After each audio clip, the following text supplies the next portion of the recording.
ప్రభుత్వం వచ్చి 4 నెలలు గడుస్తూ ఉంది. 26 జనవరి నాడు రాజ్యాంగం అమలైన రోజు, బాబాసాహెబ్ అంబేద్కర్ గారు రాసిన రాజ్యాంగం అమలైన 26 జనవరి రోజు భోజ్గిలో ముఖ్యమంత్రి గారు పెద్ద బహిరంగ సభ పెట్టి అక్కడ 4 పథకాలు అమలు చేస్తున్నామని చెప్పి ప్రకటన చేసినాడు. ఆ సభలో ఏం చెప్పిందంటే రైతు భరోసా, ఇందిరమ్మ ఆత్మీయ భరోసా, అదేవిధంగా ఇందిరమ్మ ఇండ్లు, రేషన్ కార్డులు ఇస్తున్నామని చెప్పినాడు. ఆ స్పీచ్లో మాట్లాడేటప్పుడే ఈరోజు రాత్రికి ఎన్ని కుట్రలు చేసినా, ఎంతమంది పార్టీలు అడ్డుకున్నా, ఎవరేం చేసినా ఈరోజు రాత్రి నుంచి అందరు రైతులలో రైతు బంధు టకీమని పడతాయని చెప్పినాడు. అప్పుడే అర్ధగంటల మాట మార్చి ఈరోజు రాత్రి నుంచి కాదు, మొత్తం మార్చి 31 వరకు ఇస్తా అని చెప్పి మళ్ళీ మాట మార్చినాడు. అప్పటిదప్పుడు అర్ధగంటలే.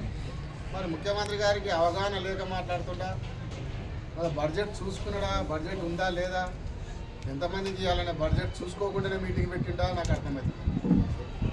చెప్పిన అర్ధగంటకే మాట మార్చి మళ్ళీ రైతులకు అందరు కూడా 31 మార్చినా రైతు బంద్ చేస్తా అని చెప్పినాము. ముందు బడ్జెట్ చూసుకొని, మీ ఫైనాన్స్ చూసుకొని ప్రకటన చేస్తే బాగుంటుంది. ఇప్పటికే రైతులకు అందరూ కూడా ప్రభుత్వం వచ్చినాక ఇప్పటికి 6 సార్లు చెప్పినారు.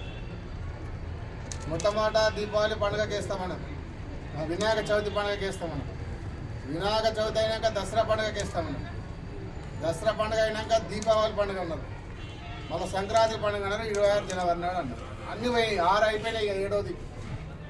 ఇంతవరకు కూడా ఏ గ్రామంలో కూడా రైతు బంధు రైతులకు వేయలేదు. మేము డిమాండ్ చేస్తున్నాం ముఖ్యమంత్రి గారిని, తప్పకుండా మీరు ఇచ్చిన హామీ ప్రకారంగా ఎకరకు 15,000 అయితే ఇట్లా చెప్పినావు, ఎన్నికల హామీలు ఇచ్చినావో దాని ప్రకారంగానే ఎకరకు 15,000 రైతులందరూ కూడా రైతు బంధు జమ చేయాలని డిమాండ్ చేస్తూ ఉన్నాం. అదేవిధంగా రుణమాఫీ ఎక్కడ కూడా 40% ఎక్కడ కూడా జరగలేదు. కొడంగల్లో సొంత నియోజకవర్గం అయినా కూడా కొడంగల్ నా సొంత నియోజకవర్గం అని చెప్పుకునే ముఖ్యమంత్రి గారు సొంత నియోజకవర్గంలో కూడా ఇంతవరకు 50% దాటలేదు. కాబట్టి కనీసం అన్న కొడంగల్ నియోజకవర్గానికైనా మీరు ఇక్కడ నుంచి ముఖ్యమంత్రి అయ్యారు కాబట్టి కొడంగల్ ప్రజలు నిన్ను పెద్ద ఆశతోని మీతో నమ్మకంతో ఎన్నుకున్నారు కాబట్టి కనీసం కొడంగల్ ఉన్న రైతుల కోసమన్నా, కొడంగల్ ఉన్న ప్రజల కోసమన్నా ఈ కాన్స్టిట్యున్సీ కాడికన్నా రైతు బంధు కానీ రైతు రుణమాఫీ కానీ కంప్లీట్ చేయమని చెప్తా ఉన్నాను, డిమాండ్ చేస్తూ ఉన్నాను. మీరు స్థానిక ఎన్నికలని చెప్తా ఉన్నారు, నేను ఒకటే డిమాండ్ చేస్తూ ఉన్నాను. మీరు ఇచ్చిన ఎన్నికల ప్రకారంగా బీసీలకు 42% రిజర్వేషన్ అమలు చేయాలి. లేదా మీరు అసెంబ్లీలో బిల్లు తీర్మానం పెట్టి మేము కేంద్రానికి పంపుతామంటే కాదు, మీరు అసెంబ్లీలో బిల్లు పెట్టాలి, దానికి చట్టబద్ధత కల్పించాలి. బిల్లు పెట్టి చట్టబద్ధత కల్పించినప్పుడే దానికి మీరు హామీ ఇచ్చినట్టు వస్తుంది. కానీ బీసీ రిజర్వేషన్ కూడా తగ్గించినావు. గత ప్రభుత్వంలో బీసీలు మొత్తం 61% ఉంటే ఇప్పుడు 56% తగ్గించారు.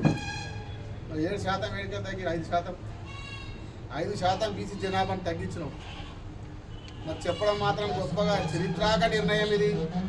ఏ ముఖ్యమంత్రి చేయలే భారతదేశంలో, నేనే బీసీల కోసం చేసిన అని చెప్పే మాట పరంతం చెప్తా ఉన్నావు అసెంబ్లీలో. కానీ నువ్వు గతంలో 2000 సమగ్ర సర్వే చేసినప్పుడు 61% ఎట్లా వస్తుంది?